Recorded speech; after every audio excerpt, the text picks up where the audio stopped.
हमारे सभी YouTube family को बहुत बहुत जय जय श्री सीताराम।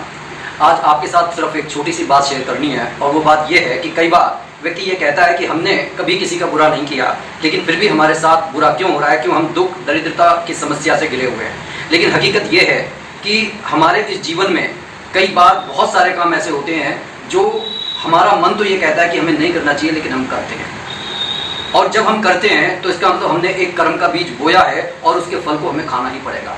अब ये जो जन्म है, पता नहीं कितने जन्मों से हमारे जो वो कर्म के फल है वो पीछा करते हुए आ रहे हैं, क्योंकि कई बार इतने ज़्यादा इकट्ठे हो जाते हैं कि उन सबका फल शायद एक समय पर ना मिल पाए। कई जन्म लेने पड़ते हैं, कई जन्म में हमारे को वो फल भुगतने पड़ते हैं। लेकिन ऐसा ही नहीं है कि हमारे साथ में सब कुछ बुरा ही हो रहा होता है। लेकिन ये बात भी सच है कि देखिए, अगर हम भगवान का नाम ले रहे हैं तो इसमें कुछ ना कुछ भगवान की रजा होती है। भगवान चाहते हैं कि हम उसका नाम लें, क्योंकि उसकी इच्छा के बिना हम उसका नाम ले ही नहीं सकते। अगर कोई हमारी इस वीडियो पर आया है तो इसका ये मतलब है कि ईश्वर भी चाहते हैं कि आप इस वीडियो को देखें।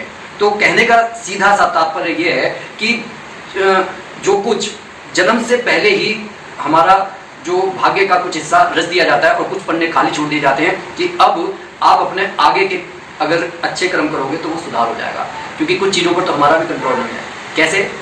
जैसे कि जब एक बच्चा जन्म लेता है तब उसे ये नहीं मालूम होता कि कौन उसके पिता है, कौन उसकी माता है। उससे पहले से पूछा भी नहीं जा रहा कि भाई आपको कैसा पिता चाहिए, कैसी माता चाहिए। जब बच्चा पैदा हो जाता है तब उसे मालूम पड़ता है कि ये उसके पिता है, ये उसकी माता है।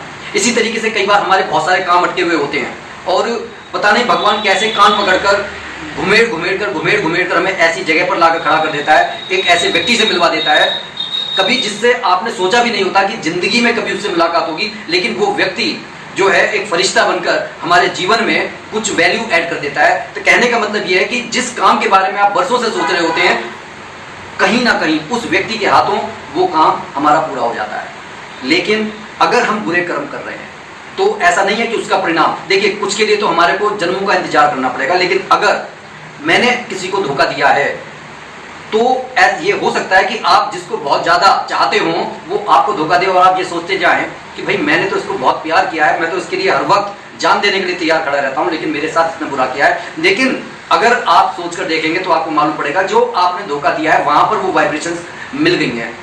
यूनिवर्स कभी किसी के साथ पक्षपात नहीं करता, यही उस न्यायालय की ये व्यवस्था है। हो सकता है कि संसार में रहते हुए कोई न्यायाधीश किसी के साथ में कुछ मतलब उसके गलत जो है ऑर्डर इशू कर दे, लेकिन यूनिवर्स के यहाँ पर कभी गलती नहीं होती। तो हमारे को समझना चाहिए कि जैसे आप कर्म करेंगे उस तरीके का फल मिलेगा, मिलकर रहेगा, इसमें कोई संशय नहीं है। जो हमने पहले कर्म करके जो आए हैं, जो बीज बो दिए हैं, आज हम उसकी फसल काट रहे हैं। और अगर कोई दुख या विपत्ति का हम सामना कर रहे हैं तो इसीलिए कहा जाता है कि आप ज़्यादा से ज़्यादा भक्ति करने की कोशिश कीजिए। हालांकि मैंने ये कहा कि भक्ति भी बिना भगवान की कृपा के नहीं होती, क्योंकि अगर हमारे पाप कर्म बहुत ज़्यादा बढ़ जाएंगे तो भगवान भी हमारे सामने खड़े होंगे तो हमारे को ये ज्ञात ही नहीं होगा कि भाई हमारे कुछ पाप धुल भी जाएं। क्योंकि इसके उदाहरण दिए जा सकते हैं। राम के सामने रावण खड़े हैं लेकिन रावण ने कोई अपने उसके पाप नहीं धुले। कृष्ण जी के सामने दुर्योधन खड़े हैं, शिशुपाल खड़े हैं, लेकिन उनके कोई पाप नहीं कटे। क्यों? क्योंकि उनका पाप का घड़ा इतना ज़्यादा था कि उनको तो मतलब प्रारब्ध में यही बना था कि उनकी तो प्रभु के हाथों उनकी मृत्यु निश्चित है। तो कहने का ये अर्थ है कि अगर ईश्वर ने हमारे को कुछ समय दिया है, जो लोग यहाँ तक वीडियो को देख रहे हैं और किसी दुख से, पीड़ा से अगर घबराए हुए हैं तो भगवान की शरण में जाने का प्रयत्न कीजिए। और अगर सुखी भी हैं तो भगवान का आभार प्रकट करने के लिए हम थोड़ी देर भगवान के सामने बैठें, उसके जो सुंदर चित्र को देखें, उनकी मूर्ति को देखें, उसमें झांकने का प्रयास करें। आपको निश्चित ही ये जो छोटी सी प्रक्रिया है बड़ी कल्याणकारी सिद्ध होगी।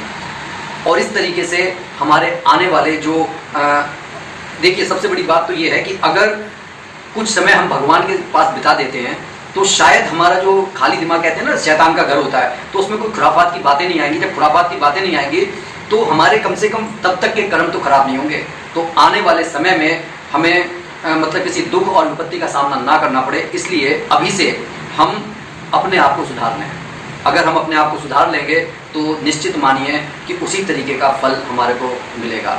क्योंकि ये बात बिल्कुल सत्य है कि अगर हम बबूल का बीज बोकर आम की कामना करेंगे तो ऐसा संभव नहीं है।